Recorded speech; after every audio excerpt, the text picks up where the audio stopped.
हमने जो कुछ भी आज तक कार्य किए हैं वो सारे कर्म जमा हैं, संग्रहित हैं, एकत्रित हैं भगवान की बैंक में। एक एक चेष्टा विश्व में आप देख रहे हो, कोई गर्भई से कष्ट प्रदा आ रहा है, किसी को कितने बड़े बड़े कष्ट मिल रहे हैं, तो जो हमारे शास्त्रों में लिखा वो मिथ्या नहीं है, मिथ्या नहीं है। आप सत्य मानिए। आपका तो इतना भी ज्ञान नहीं कि गर्भ में आपको कष्ट मिला है, आप कहां याद कर सकते हैं? आपकी याददाश्त कहां इतनी जोर की है कि आपको 9 महीना गर्भ में रखा गया, कितना कष्ट पाया है। अब आप उसकी भी याद नहीं कर तो आप पूर्व जन्म की बात क्या जाने, आप नरक और स्वर्ग को कैसे जाने? ये हमारे शास्त्र हैं। अगर मानोगे तो बच जाओगे, नहीं मानोगे तो भोगना पड़ेगा। अच्छा, ये कुछ विधान ऐसा नहीं, अगर ऐसा हो कि अभी अभी ताजा ताजा हिसाब किताब मिले तो लोगों को विश्वास होने लगे, लेकिन एक एक केस जो है 10-10 साल चलता है, उसके बाद और दंड मिलता है तो सबके आंखों से ओझल मिलता है, आंखों के सामने तो मिलता नहीं कि देखो भाई इसने चोरी की थी तो ये दंड इसको चौराहे पे दिया जा रहा है, इसने अमुक तो ये दंड दिया जा रहा है, तब तो लोगों को विश्वास हो जाए। लेकिन दंड विधान होता है बहुत एकांत में, कोई देख नहीं पाता है। तो आप सोचो, ऐसे जो नरक स्वर्ग आदि हैं ये हमारे ब्रह्म ऋषियों द्वारा लिखे गए।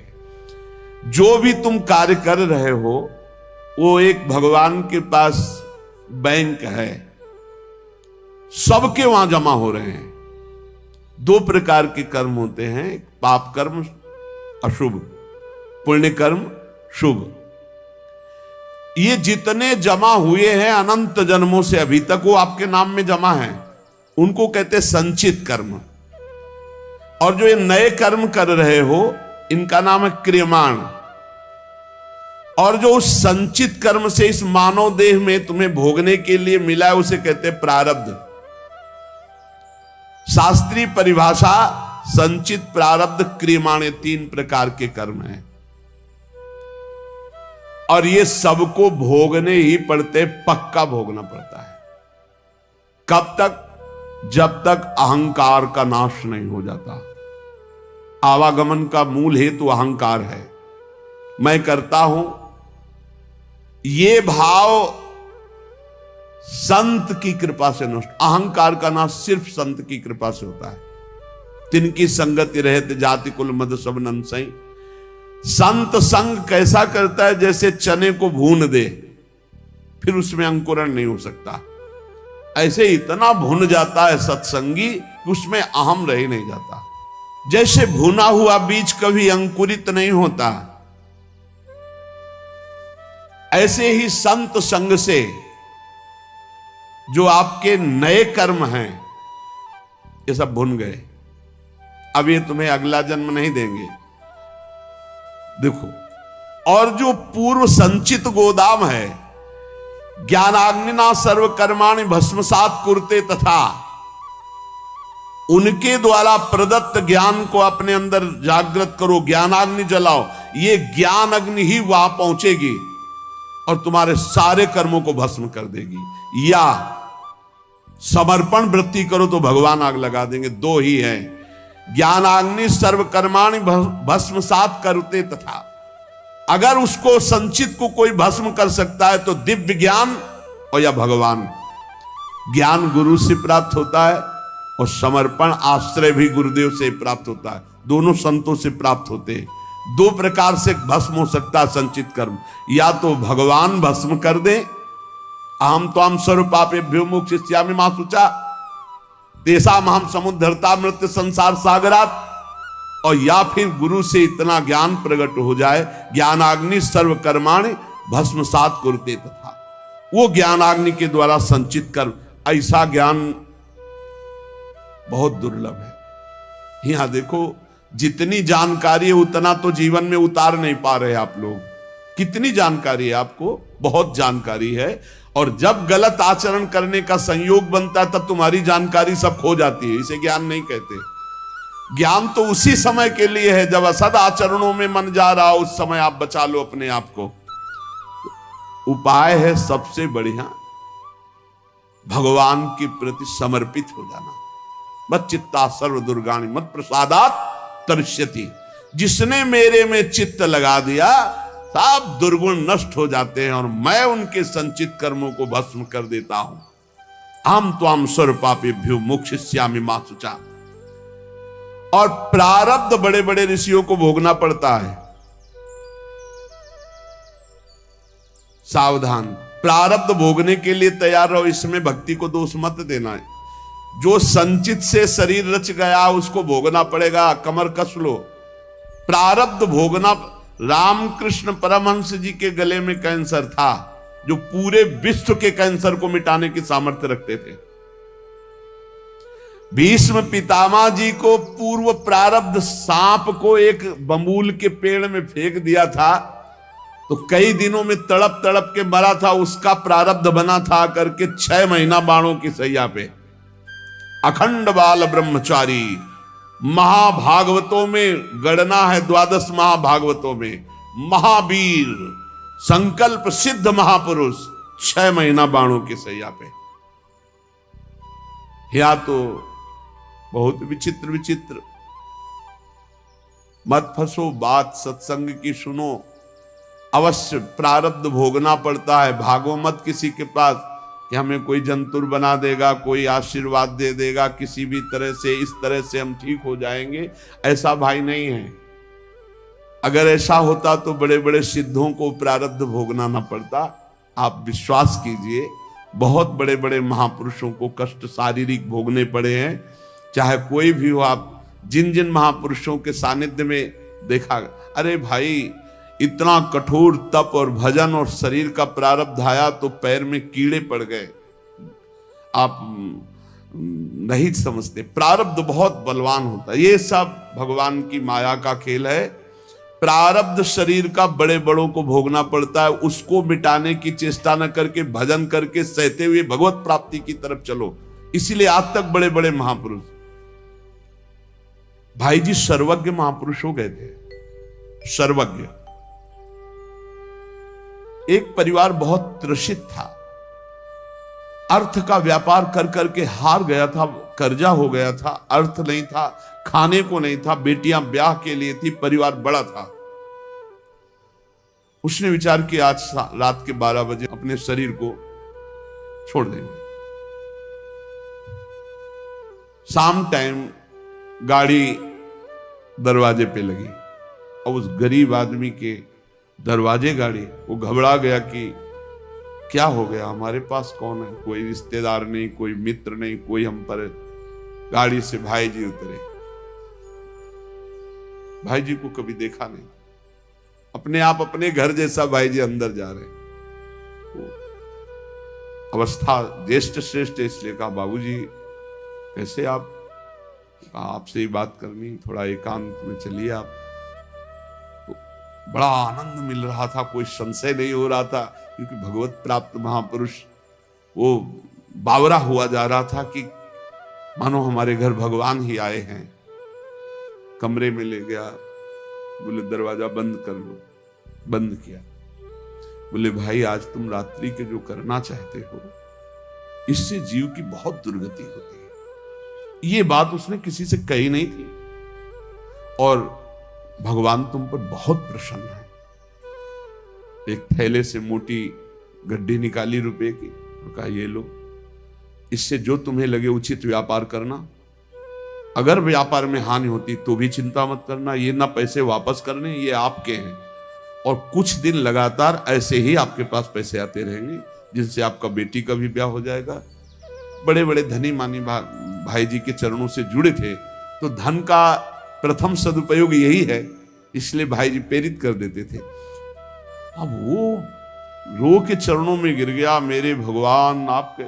भाई जी ने कहा भगवान आपको बहुत प्यार करते हैं। उन्होंने ऐसे सर्वज्ञ महापुरुष जो सब बात, एक आदमी कंबल ओढ़े हुए, आप पढ़ लेना चरित्र, मुंह ही नहीं खोल रहा था, उसे कई लोग लाए हुए थे। भाई जी ने कहा क्या हो गया? बोले शरीर छोड़ना चाहता है और आप ही समझा सकते हो। भाई जी ने कहा क्या है, कंबल क्यों ओढ़े हो? हटाओ कंबल। जो ही कंबल हटा, मवाद बह रहा था, गलित कुष्ठ पूरे शरीर। बोले भाई जी से कहा कि बाबूजी अब ऐसे में शरीर रखना उचित है या त्याग देना? भाई जी ने कहा, अरे शरीर श्री कृष्ण प्राप्ति के लिए गले से लगा लिया। वो चीख पड़ा, अरे नहीं, मेरा घृणित शरीर खत्म। ऐसे महापुरुष अपने उदर के कैंसर में भारी पीड़ा से युक्त शरीर का त्याग किया।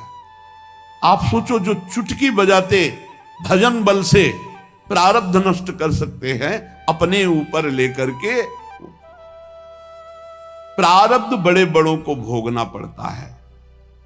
भीष्म पितामह के रोम रोम में बाण लगे थे, शरीर में 2 अंगुल जगह भी नहीं बची थी जहां बाण ना लगा हो। इतने बाणों से विद्ध होने पर भी वो हर समय श्री कृष्ण सुमिरन कर रहे थे। वृंदावन में रामकृष्ण दास जी बड़े भारी महात्मा थे, उनको भी कैंसर हो गया। प्रारब्ध के भोग भोगने पड़ते हैं।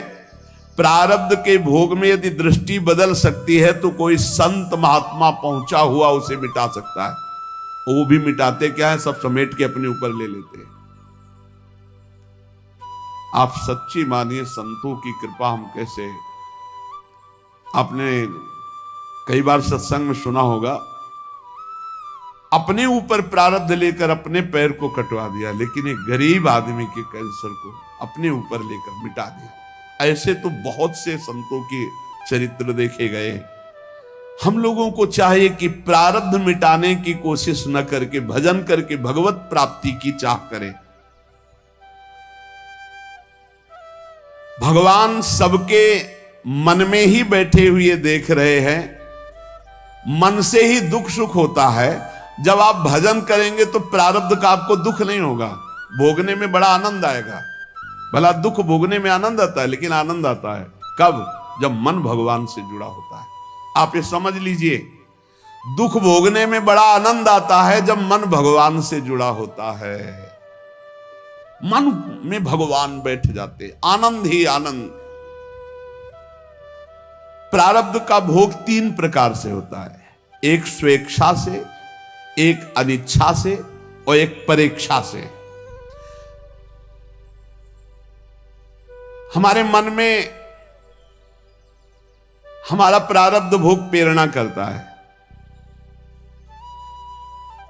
और हम कुछ अपने साथ गलत कर बैठते हैं। गलत चेष्टा, वो बहुत बुरा प्रारब्ध होता है।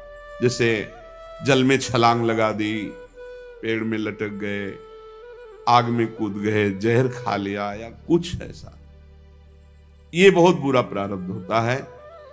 इससे बचना असंभव सा है। अगर उसके पहले सत्संग मिल जाए, कोई संत कृपा कर दे, भाव बदल जाए, तो बहुत से लोग हैं जो अपने भावों को बदल चुके सत्संग से। नहीं तो ये जो पहला है स्वेच्छा से, ये बहुत खतरनाक, क्योंकि कोई जान ही नहीं पाता कि उसके अंदर चल क्या रहा है और वो खतरनाक प्रारब्ध उसको नष्ट कर देता है। स्वेच्छा,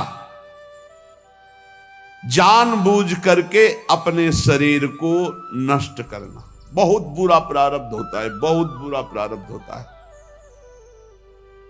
स्वेच्छाकृत प्रारब्ध बहुत भयानक होता है। यह तभी मिट सकता है जब किसी महापुरुष का संग मिल जाए और उनके वचनों से हमारा चिंतन बदल जाए। वो चिंतन तभी बदलेगा, पाप हल्के होते हैं दर्शन से, संभाषण से, उनकी कृपा से। तो कहते हैं ना, आपने बचा लिया, नहीं तो हम तो शरीर को नष्ट कर देते। मतलब उनकी विचारधारा को परिवर्तित कर दिया गया, क्योंकि ये स्वेच्छाकृत प्रारब्ध है। ये आपके अंदर है बैठा हुआ, मार देगा। कभी किसी के अंदर अगर इस भयानक पाप बन जाएगा तो ये जागृत हो जाएगा कि क्या करूं, शरीर छोड़ दूं क्या, ऐसा आने लगेगा भारी प्रारब्ध। ऐसी स्थिति में फौरन किसी संत महात्मा से मिलो और अपने मन की बात उनसे, जो आपकी बात सुन सके, वो आपको बहुत सीरियस ले सके, समझा सके, उनसे मिलो और अपने स्वेच्छा प्रारब्ध का नाश करा सकते हो। यदि उनकी बात में लग गए तो प्रारब्ध भी बदल सकता है। ये भगवान के प्रेमी जनों में बड़ी सामर्थ्य है। ये स्वेच्छाकृत प्रारब्ध बड़ा भयावना होता है। बहुत सुविधाएं सब हैं, कोई बात एकदम मन में लगी, इतनी विपरीत होती चली गई, तो प्रारब्ध भोग आपको वैसे ही प्रेरित करता चला गया ऐसा स्वेच्छाकृत। और एक होता है अनिच्छाकृत। अब वो छलांग लगाई थी कूद करके जल में, और उसको पता नहीं था जहां छलांग लगाई ऊपर से नीचे 2-3 हाथ के नीचे वो सीमेंट की बहुत बड़ी बांध थी। वो सीधे 50 हाथ ऊपर से कूदा, खोपड़ी के बल से खोपड़ी फटी, मर गया। यद्यपि उसकी इच्छा नहीं थी, प्रारब्ध ने मार दिया। अनिच्छा प्रारब्ध। आप जा रहे हैं, अचानक पैर फिसला, मुंह के बल गिरे, अचानक पैर फिसला, हाथ पैर टूट गए, आप चाह नहीं रहे। ये एक है चाह वाला स्वेच्छा प्रारब्ध, और एक है ये अनिच्छा प्रारब्ध। अनिच्छा प्रारब्ध संयोग बना देता है। बाथरूम में गए, एकदम फिसल गया, एकदम गिरे, ऐसे नहीं, वहां तो जा रहे थे स्नान के लिए, लेकिन पैर फिसल गया। किसी कार्य के लिए, बड़े मंगल कार्य के लिए जा रहे, लेकिन अनिच्छा प्रारब्ध बहुत जोर का, ये भी होता है। प्रारब्ध तो प्रारब्ध है। अनिच्छा प्रारब्ध किसी की इच्छा नहीं, लेकिन संयोग आपके नष्ट करने का बन जाएगा, संयोग बन जाएगा। वो किसी व्यक्ति से भी हो सकता है। आप आराम से चले जा रहे हैं, उसको नींद आ गई और गाड़ी चढ़ा दी आप पे। उसकी ना इच्छा है ना आपकी इच्छा है, अनिच्छा प्रारब्ध। अब 1 मिनट पहले वहां से निकल जाते तो वो जो ऊपर की बालकनी थी उनके ऊपर न गिरती। मस्ती से आराम से जा रहे, ठीक समय पे बालकनी नीचे गिर के मर गए। बैठे चाय पी रहे, पेपर पढ़ रहे, पीछे की दीवार गिर गई। अनिच्छा प्रारब्ध बहुत तरह का होता है। अनिच्छा प्रारब्ध को मिटाने के लिए भी भगवद आराधना, संत संग।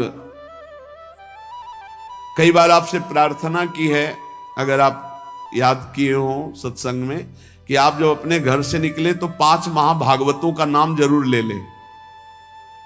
बिल्कुल आपका हर प्रारब्ध संयमित हो जाएगा। आप ध्यान रखना, भक्ति भक्त भगवंत गुरु चतुर नाम बपु एक, इनके पद बंधन के नासत विघ्न अनेक। हमारी हाथ जोड़ के प्रार्थना है कि इतना बड़ा विघ्न जिसे कोई विघ्नराज नहीं काट सकते, वो भक्तों का स्मरण काट सकता है। अजहू सोच विचार के गई भक्तन पद ओट, हरि कृपाल सब पाछली छम है तेरी खोट। उचित समझो आप अगर, तो अपने यहां जो श्रृंगार के बाद भक्त नामावली होती है, बहुत छोटा भी है और बहुत से संतों के नाम हो जाते हैं। अब जैसे ध्रुवदास जी के है तो काफी बड़ी है। अगर ऐसा भी ना हो तो 10-5 महापुरुषों के नाम याद कर लो। तो जब आप घर से निकलो तो पहले उनके स्मरण कर लो। हरिवंश महाप्रभु की जय, स्वामी हरिदास जी महाराज की जय, हरिराम व्यास जी की जय, हरिव्यास देवाचार्य जी की जय, नागरी दास जी की जय, सेवक जी महाराज की जय, ध्रुवदास जी, जो संत याद आवे, कबीर दास जी महाराज की जय, रहीम दास जी महाराज की जय। सब भगवान में लगे हुए प्रेमी जन जी हैं, जितने भी भक्तों की याद आवे, आप पक्का समझ, जब आपको भय का अवसर लगे, हमारी प्रार्थना मान लेना, भक्तों का नाम स्मरण करने लगना। आप देख लेना, चमत्कार देख लेना। इनके पद बंधन के नासत विघ्नाने, अजहू सोच विचार के गई भक्तन पदोट, हरि कृपाल सब पाछली छमे तेरी। बड़े बड़े संकटों को, प्रारब्धों को ऐसे भक्ति स्मरण नष्ट कर देगा। घर से निकलो सुरक्षित रहने की भावना में, आप भक्तों का स्मरण तो जरूर करके निकलो। भगवान के स्मरण से भी जोरदार पावर भगवान के भक्तों के स्मरण में। ये बात तुम्हारी समझ में आ जाए तो बात है। हरि को पुकारो लाखों बार, और हरि के प्रेमी का एक बार नाम ले लो तो उतना काम बन जाएगा। भक्तमाल जी में लिखा है। ये अनुभव की बात कहते हैं और बड़े हृदय की बात है। अगर आपको पकड़ में आ जाए तो आ जाए।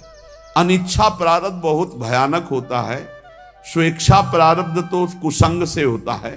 जो सत्संग नहीं मिला है तो चलता रहता है, फिर वो निकृष्ट भावना। अनिच्छा प्रारब्ध आपकी इच्छा नहीं, सामने वाले की इच्छा नहीं, घटना भक्त चिंतन। जब घर से निकलो तो 5 भक्तों का कम से कम स्मरण। ये बिहारी जी के सामने हमको भक्तमाली जी ने बताया था।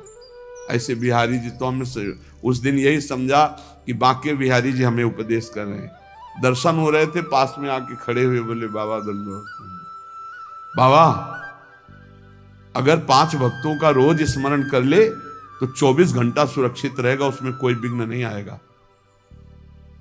पकड़ा कि बिहारी जी बात कर रहे हैं, बिहारी जी हमें उपदेश दिला रहे हैं।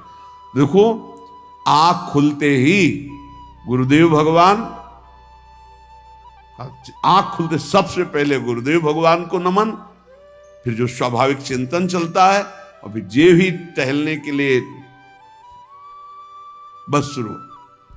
प्रहलाद नारद पराशर पुंडरीक व्यास अम्बरीश सुख सौनक भीष्म दाल्व्यान रुक्मांगदार्जुन वशिष्ठ विभीषण आदीन पुण्यानि मानि परम भागवतान स्मरामि वाल्मीकि सनकासन नंदन तरुर व्यासो वशिष्ठो भृगुर जाबालिर जमदग्नि कच्छ जनको गर्गोंगिरा गौतमा मानधाता ऋतुपर्ण वैन्य सगुरो धन्यो दिलीपो नलहा पुण्यो धर्म सुतो ययाति नवसो कुर्वन्तनो मंगल हमसो एन साधुन सो पंग। शुरू भक्तों का नाम पहले मान लो। अगर ये बात मान लोगे तो जान जाओगे, जीत जाओगे।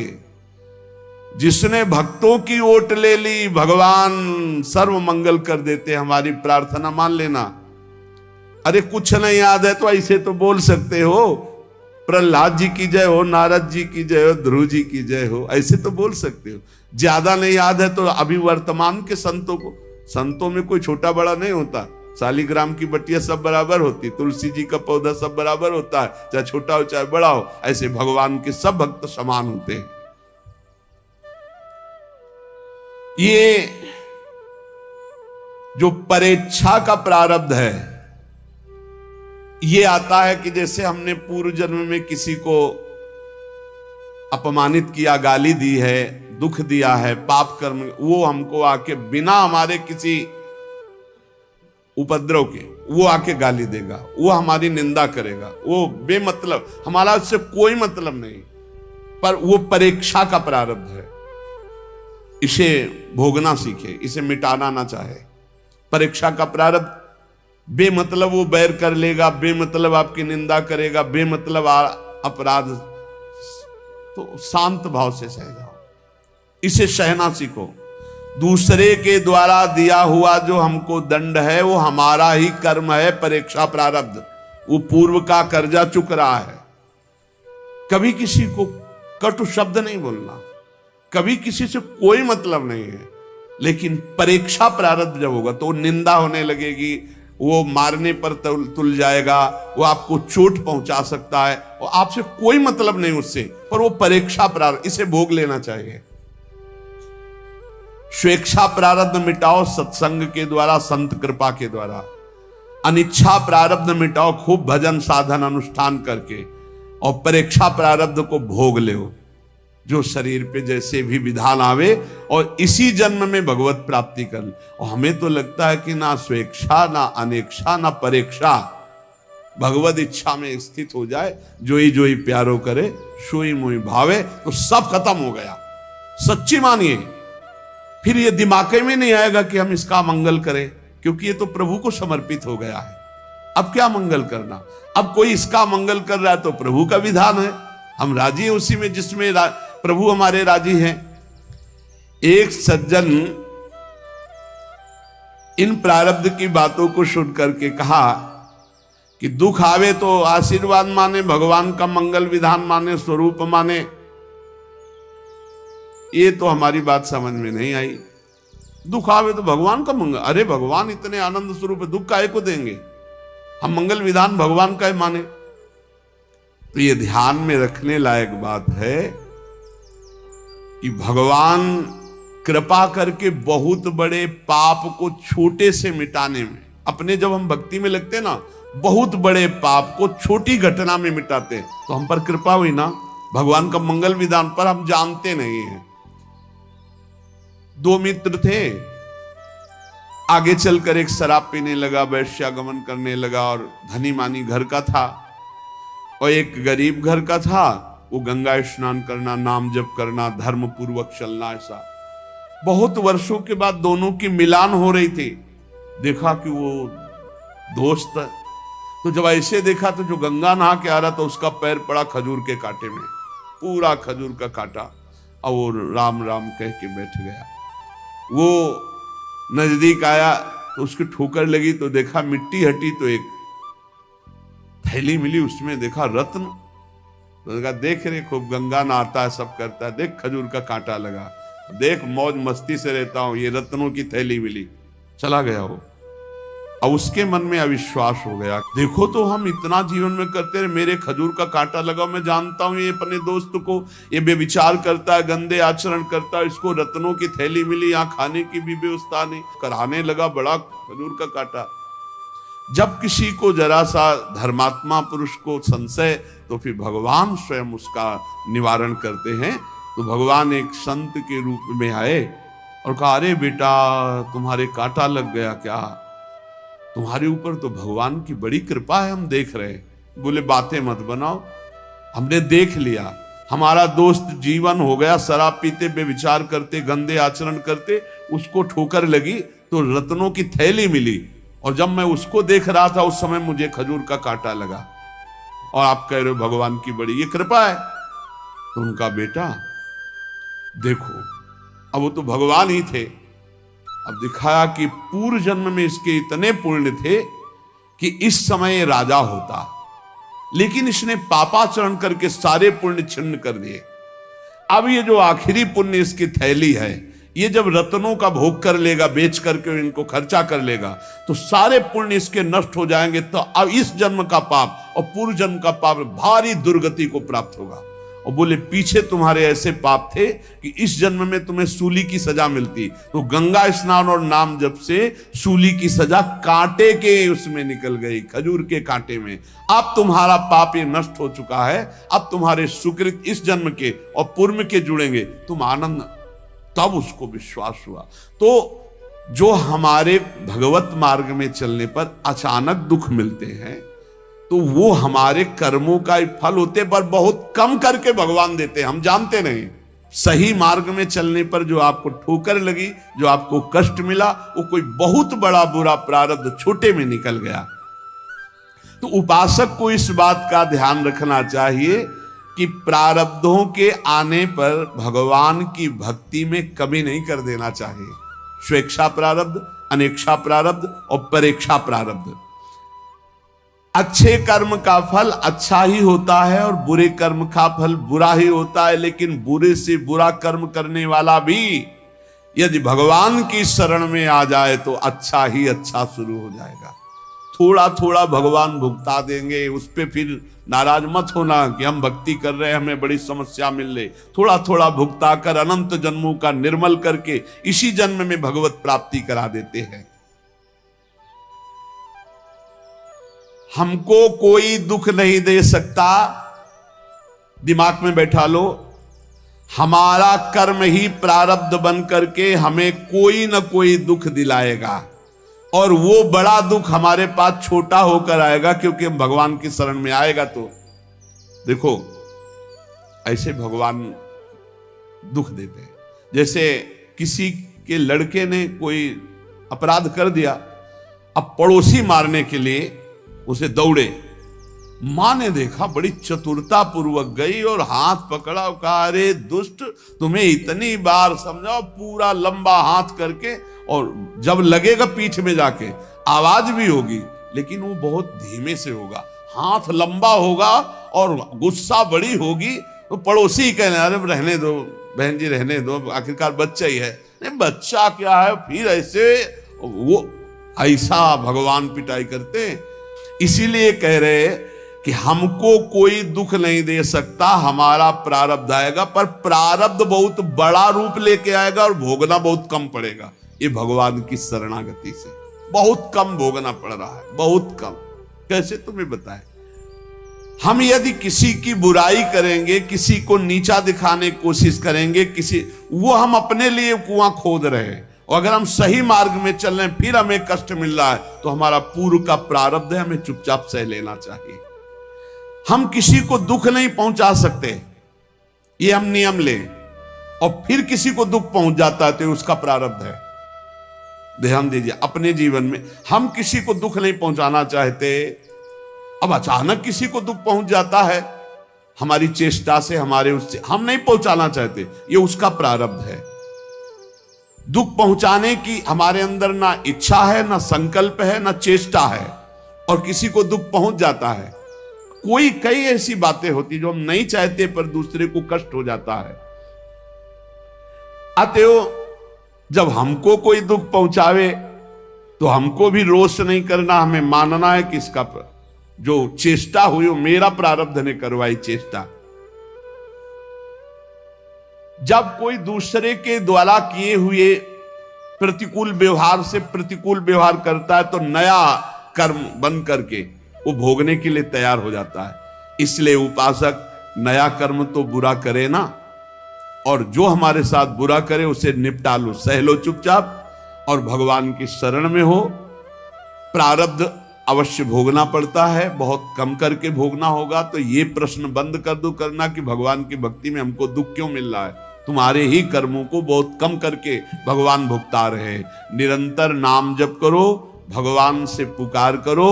संत संग से मल विक्षेप आवरण का नाश हो जाता है। संत संग से भगवान पर जो अपनापन होता है, तो भगवान अपनेपन से रीछ कर योग माया का आवरण हटा देते, तो चराचर जगत श्याम में भगवत स्वरूप में दिखाई देने लगता है। भक्ति की सिद्धि यही है कि जित देखो तित श्याममयी, जिधर देखे अपना प्रभु दिखाई दे। वास्तविक प्रभु ही हैं। हम बहुत सावधानी से भजन करके ये स्थिति प्राप्त करें। शेष चर्चा आगे। श्री राधा वल्लभ लाल की जय।